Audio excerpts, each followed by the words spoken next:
श्री स्वामी समर्थ. कुलदेवता माहीत नसेल तर कुलदेवतेची माहिती कशी मिळवावी, आज या व्हिडिओतून आपण जाणून घेऊ. बऱ्याच लोकांना कुलदेवता माहीत असेल आणि बऱ्याच लोकांना कुलदेवता माहीत नसेल. आपल्याला कुलदेवता माहीत नसेल आणि कुलदेवताची पूजा आपल्या घरात होत नसेल तर आपल्या घरात भरपूर अडथळे येतात, समस्या येतात. घरात काही ना काही वादविवाद सुरू असतात.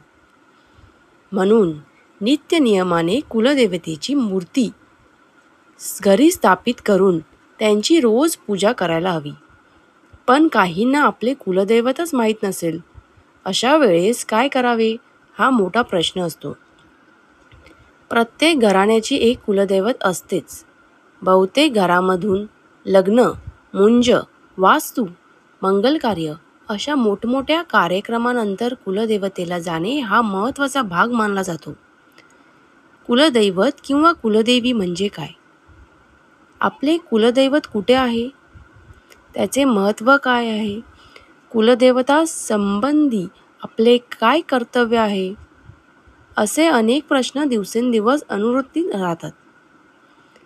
विभक्त कुटुंब पद्धतीमुळे याची उत्तरे सांगणारी ज्येष्ठ मंडळी जवळ नसतात आणि घरात एखादी समस्या उद्भवली की आपली धावाधाव चालू होते. कुलदेवता हा शब्द कुळ आणि देवता या दोन शब्दांनी मिळून बनवलेला आहे. कुळाची देवता ती कुलदेवता. ज्या देवतेची उपासना केल्यावर मूलाधार चक्रातील कुंडलिनी शक्ती जागृत होते, म्हणजेच आध्यात्मिक उन्नतीचा आरंभ होतो, ती देवता म्हणजे आपली कुलदेवता. कुलदेवता ज्यावेळी पुरुष देवता असते त्यावेळी तिला कुलदेव आणि जेव्हा ती स्त्री देवता असते त्यावेळी तिला कुलदेवी म्हणून संबोधले जाते. तुम्हाला तुमचे कुलदैवत माहीत नसेल आणि ते तुम्हाला माहीत करून घ्यायचे असेल तर त्याचे 2 नियम आहेत. नियम 1. रोज सकाळी आणि संध्याकाळी श्री मंत्राचा जप करावा. 1 माळ जप रोज करावा. कुलदेवताय नमः, श्री कुलदेवताय नमः. मग काही दिवसातच काहीतरी घटना घडून आपल्याला आपली कुलदैवत माहिती होते. मग ते कुलदेवी असेल किंवा कुलदेव असेल. कुलदेवी असेल तर किंवा कुलदेव असेल. आता तुम्हाला प्रश्न पडेल की कसे कळेल किंवा माहिती होईल?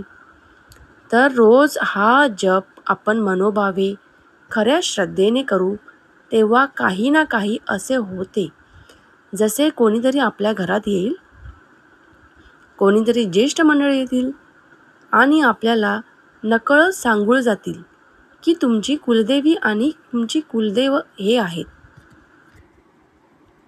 किंवा स्वप्नात आपापल्या कोणता तरी देव किंवा देवी दिसेल. अशा रीतीने आपल्याला हा साक्षात्कार होतो. हा भरपूर लोकांचा अनुभव आहे. जर तुम्हाला कुलदैवत माहिती नसेल तर तुम्ही सुद्धा हा जप करून सुरू करू शकता. काही दिवसातच तुम्हाला कळेल. हा बऱ्याच लोकांना आलेला अनुभव आहे. दुसरा नियम, आपले कुलदैवत हे ब्रह्मा, विष्णू, महेश आणि आदिमाया यामधूनच कोणीतरी एक स्वरूप असतं. म्हणून आपली श्रद्धा यामधून ज्या देवावर असेल त्यांची आपण उपासना करावी. अशी उपासना केली तरी आपल्या कुलदैवताची कृपा होते. मग आपल्याला कुलदैवत माहिती करून घेण्याची गरज पण नाही पडणार. जर तुमची श्रद्धा ब्रह्मावर, विष्णूवर, महेश्वर असेल किंवा आदिमायावर असेल तर तुम्ही त्यांची भक्ती करा, त्यांची सेवा करा, त्यांची श्रद्धा करा, त्यांच्या नामाचा जप करा, तरी आपली सेवा कुलदेवतापर्यंत पोहोचते आणि त्यांची कृपा होते. या 2 गोष्टी आहेत. आता तुम्हाला काय करायचे आहे ते तुम्ही ठरवा. म्हणजे तुम्हाला कुलदैवत माहीत असेल किंवा या मार्गातून माहिती होईल. तर वर्षातून एक वेळेस आपल्या कुलदेवी किंवा कुलदेवाचे दर्शन नक्की घ्यावे.